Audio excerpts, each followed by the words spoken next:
but word soon spread. Roger Penrose phoned up on my birthday. He was very excited and went on so long that my birthday dinner got quite cold. It was a great pity because it was goose, which I'm very fond of.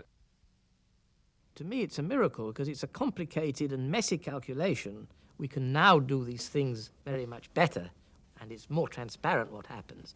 But out of this messy calculation, he showed that black holes aren't black with this quantum mechanical effect. There was a residual radiation. Stephen came to a meeting, and people were flabbergasted. And I remember someone getting up and saying, "You must be wrong, Stephen. I don't believe a word of it." I once said that I was unhappy with the explanation given in terms of negative energy particles being created. But I feel this is part of the controversy of science. You must have the give and take, and I'm delighted to be able to be part of that. I mean, that's what makes it fun. You know, if you all sat down and said, oh, lovely, when you do have niggling questions in your minds, that's not doing a service to science. But I was not antagonistic to it in any way, except for that one time when I questioned. I finally convinced myself that black holes radiate when I found a mechanism through which this could happen. According to quantum mechanics, space is filled with virtual particles and antiparticles that are constantly materializing in pairs, separating, coming together again, and annihilating each other. In the presence of a black hole, one member of a pair of virtual particles may fall into the hole, leaving the other member without a partner with which to annihilate. The forsaken particle appears to be radiation emitted by the black hole. And so, black holes are not eternal. They evaporate away at an increasing rate until they vanish in a gigantic explosion. Quantum mechanics has allowed particles and radiation to escape from the ultimate prison, a black hole. Einstein never accepted quantum mechanics because of its element of chance and uncertainty. He said, God does not play dice. It seems that Einstein was doubly wrong. The quantum effects of black holes suggest that not only does God play dice, he sometimes throws them where they cannot be seen. He says himself that he wouldn't have got where he is if he hadn't been ill. And I think that's quite possible because it's like Johnson said, you know, knowledge that you're to be hanged in the morning concentrates the mind wonderfully. And he has concentrated on this in a way that I don't think he would have done because he always took a great interest in a lot of things in life. And I don't know that he'd have applied himself quite the same way if he'd been able to get around as he used to do. So in a way, no, I can't think anyone's lucky having an illness like that even so. But it's less bad luck for him than it would be for some people, because he can so much live in his head. When I lived with the Hawking family, I would usually get up around 7:15 or 7:30 and take a shower and then read my Bible some in the morning and pray. And then I would go down at 8:15 to get Stephen up. And then at breakfast, I would often tell him what I'd been reading in the Bible, hoping that, you know, maybe this would eventually have some influence. So then we would go into work, and usually we'd go in and see if there were any scientific papers that people send out. And I did discover that despite Hawking's great brilliance, he does read quite slowly. I mean, I could read about twice as fast as he. But of course, the point is, he would have to read to remember it because it would be very difficult for him to go back and access the thing. Whereas I could skim the paper rather quickly and say, is there something interesting in this? If I wanted to work on it, I could pick the thing up and look at it. Black hole radiation has shown us that gravitational collapse is not as final as we once thought. If an astronaut falls into a black hole, he will be returned to the rest of the universe, in the form of radiation. Thus, in a sense, the astronaut will be recycled. However, it would be a poor sort of immortality, because any personal concept of time would come to an end as he is torn apart inside the black hole. All that would survive would be his mass or energy.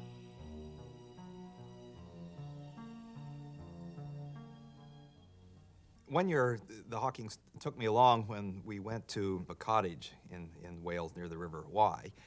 And this cottage was up a hill, and there was a bit of a paved little sidewalk that went up to the cottage, which I had not been up, and of course I wanted to do it in the least number of trips that I could imagine. So we put Stephen's batteries under his chair. I mean, his wheelchair has space for batteries, and put extra batteries under there, which Stephen didn't realize he had, that I'd put under there, so he didn't realize this wheelchair was as heavily laden as possible. So Stephen got quite a bit ahead of me, and then he was turning the corner to go around to his house, but that was on a slope, and so I looked up and I noticed Stephen's wheelchair was slowly tipping backward, and of course I was about 10 meters away. Tried to run up there, but I was not able to get there nearly rapidly enough before he toppled over backward into the bushes. And so it was a bit of a shocking sight to see this master of gravity getting overcome by the weak gravitational force of Earth. One of the worst things for me would be having people there all the time, never alone. I mean, I couldn't bear that. And yet he finds things funny, and he enjoys life, and he goes dashing about all over the place. And I think this is tremendous. But it's a sort of courage that I haven't got, and his father hadn't got it. And we cannot but admire it, but wonder how on earth he got it, really. There must have been 50 people there. And I was standing off in a corner, sort of watching quietly for a few minutes, relaxing. And Stephen was over there not far from me. Jane walked over to Stephen and looked at him, and he was sitting there with his head in his lap, like only Stephen can put his head in his lap. And Jane said to Stephen, "You look miserable, Stephen. Sit up straight. Some of your guests don't understand that you're sitting there thinking about physics and having a wonderful time. It looks like you're in pain. Sit up straight and go talk to your guests." In 1979, I was elected Lucasian Professor of Mathematics. This is the same chair once held by Isaac Newton. They have a big book, which every university teaching officer is supposed to sign. After I had been Lucasian Professor for about a year, they realized I had never signed. So they brought the book to my office, and I signed with some difficulty. That was the last time I signed my name.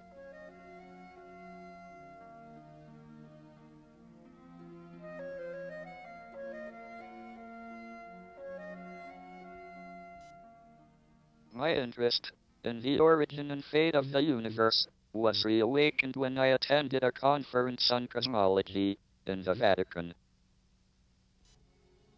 Afterwards, we were granted an audience with the Pope. He told us that it was all right to study the evolution of the universe after the Big Bang, but we should not inquire into the Big Bang itself, because that was the moment of creation, and therefore the work of God. I was glad that he did not know the subject of the talk I had just given. The possibility that the universe had no beginning, no moment of creation.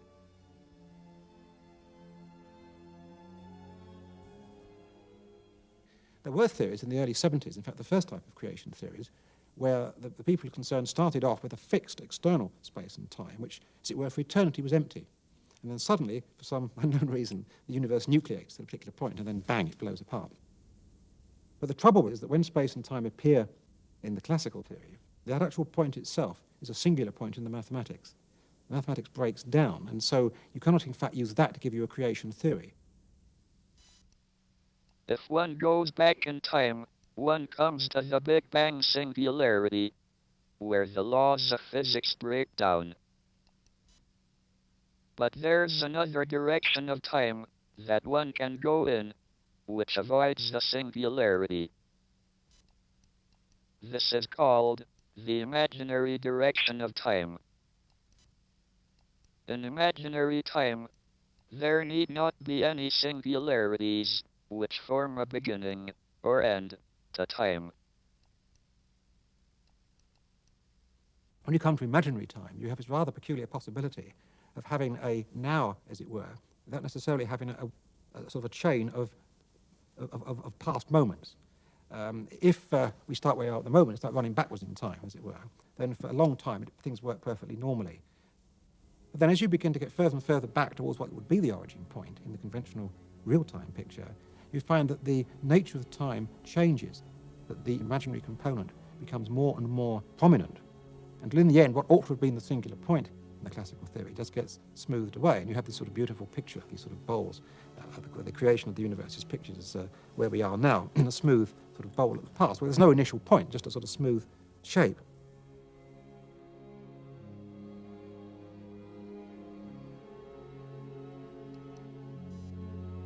So long as the universe had a beginning, we could suppose it had a creator.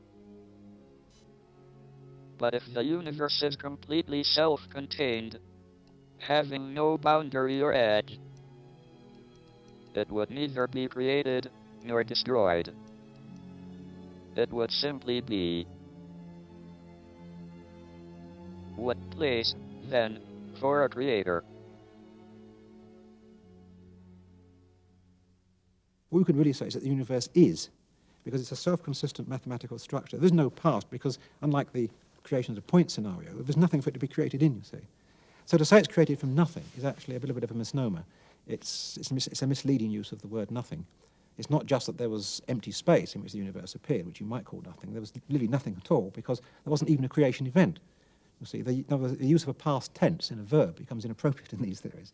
Unfortunately, tenses were set up when people believed in real time, of course, and we don't yet have a linguistic form to describe tenses in imaginary time.